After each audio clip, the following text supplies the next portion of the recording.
Tucker Carlson is back. He posted on Twitter and announced that he would be relaunching a version of the show we all know and love on Twitter. We're going to break this down because Elon Musk responded to Tucker Carlson's announcement with a pretty interesting announcement of his own. And Axios published an article simultaneously, like within 5 minutes of Tucker Carlson posting his announcement on Twitter. And the Axios piece says Tucker Carlson's lawyers have sent a letter to Fox News accusing Fox News of breach of contract and fraud.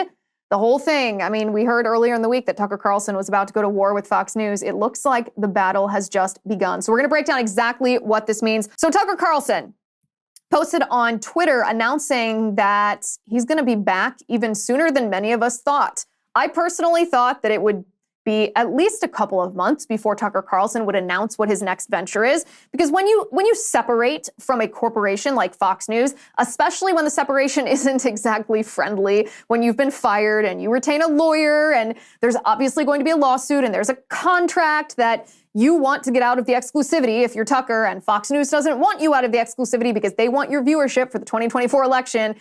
I thought, well, this litigation is going to take a long time and it's going to be a couple of months before we know what Tucker is going to do next.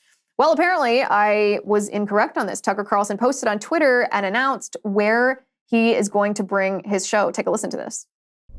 Hey, it's Tucker Carlson. You often hear people say the news is full of lies, but most of the time that's not exactly right. Much of what you see on television or read the New York Times is in fact true in the literal sense. It could pass one of the media's own fact checks. Lawyers would be willing to sign off on it. In fact, they may have. But that doesn't make it true. It's not true. At the most basic level, the news you consume is a lie of the stealthiest and most insidious kind. Facts have been withheld on purpose, along with proportion and perspective. You are being manipulated. How does that work? Let's see. If I tell you that a man has been unjustly arrested for armed robbery, that is not, strictly speaking, a lie. He may have been framed. At this point, there's been no trial, so no one can really say. But if I don't mention the fact that the same man has been arrested for the same crime 6 times before, am I really informing you? No, I'm not. I'm misleading you. And that's what the news media are doing in every story that matters, every day of the week, every week of the year. What's it like to work in a system like that? After more than 30 years in the middle of it, we could tell you stories. The best you can hope for in the news business at this point is the freedom to tell the fullest truth that you can. But there are always limits. And you know that if you bump up against those limits often enough, you will be fired for it. That's not a guess, it's guaranteed.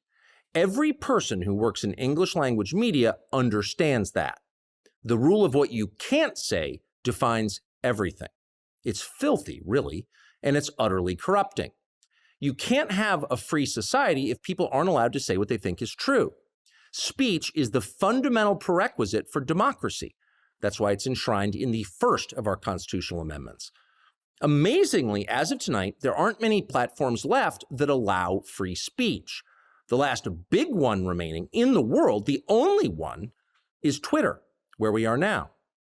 Twitter has long served as the place where our national conversation incubates and develops.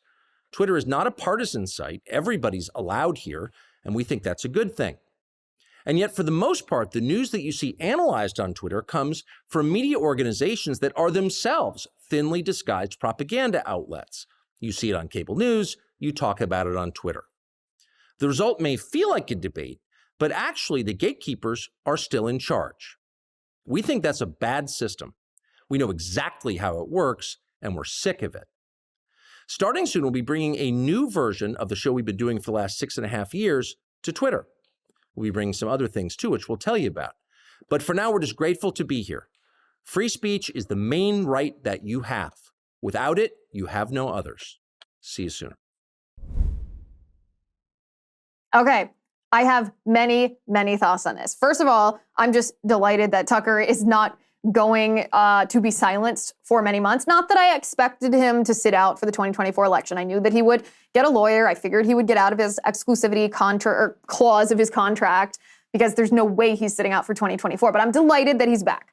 I'm also delighted by the idea that he is going to put his new show on Twitter. I think that this increases the value of Twitter, not just the monetary value, although it probably does increase the monetary value of Twitter. It increases the value of Twitter when it comes to political discussion and political debate. All of our tweets, all of our interaction, more people are going to take part in political discussion on Twitter if Tucker Carlson's show is airing on Twitter. So that's the first thing. Just really excited. Now, perhaps you had the same thought that I had when you first saw this video. You thought, well, Tucker Carlson at Fox was making $20 million a year on his contract. He had a year and a half left on that contract, a little bit more than a year and a half, actually. He had about $35 million left in the contract before it expires January of 2025. $35 million. That's a lot of money. And if he's willing to violate the exclusivity clause in his contract to launch a show on Twitter, it must mean that he's willing to walk away from $35 million. And if he's willing to walk away from $35 million, it doesn't matter who you are, that's a difficult thing to do, then don't you wonder how much he's getting paid by Twitter? That was my initial thought. I think a lot of you probably had the same initial thought because it was a little unexpected to hear from Tucker, to hear him announce that he is going to launch his show on Twitter, especially after the reports that we saw. I think it was yesterday that we saw reports that he was, quote unquote, talking to Elon Musk about possible collaborations.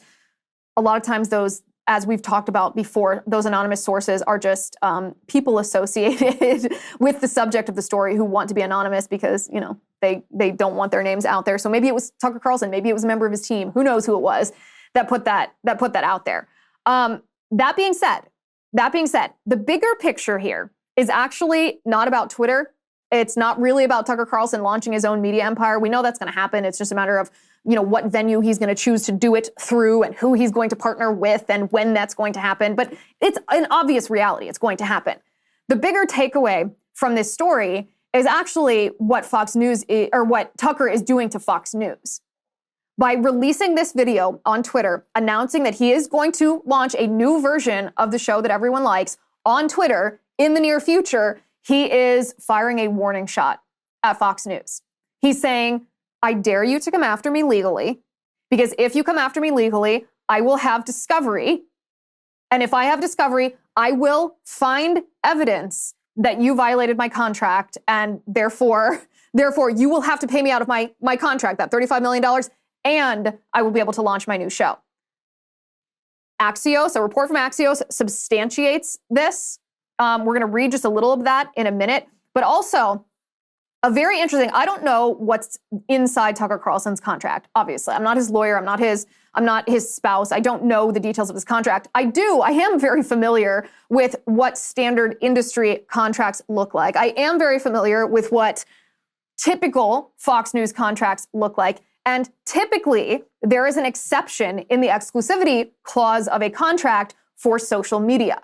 It's not 100%. There are some people, some personalities, even on cable news, who aren't allowed to film a selfie video and upload it to their own YouTube account. There are some people who are not allowed to do that based on the terms of their contract. But there are also some people who their exclusivity to publish, say on Fox News, if they work for Fox News, let's not be hypothetical, to publish on Fox News, to write articles for Fox News, to appear on other shows only on Fox News. The exception to that is they're also allowed to tweet, or they're allowed to post on Facebook, or they're allowed to post pictures on Instagram. They're allowed to have a usually personal social media presence. Hi guys, it's Liz Wheeler. Don't forget to watch my show, The Liz Wheeler Show, every night at 7 p.m. on the First TV. You can download the free First TV app, or you can visit thefirsttv.com/Liz and start watching today.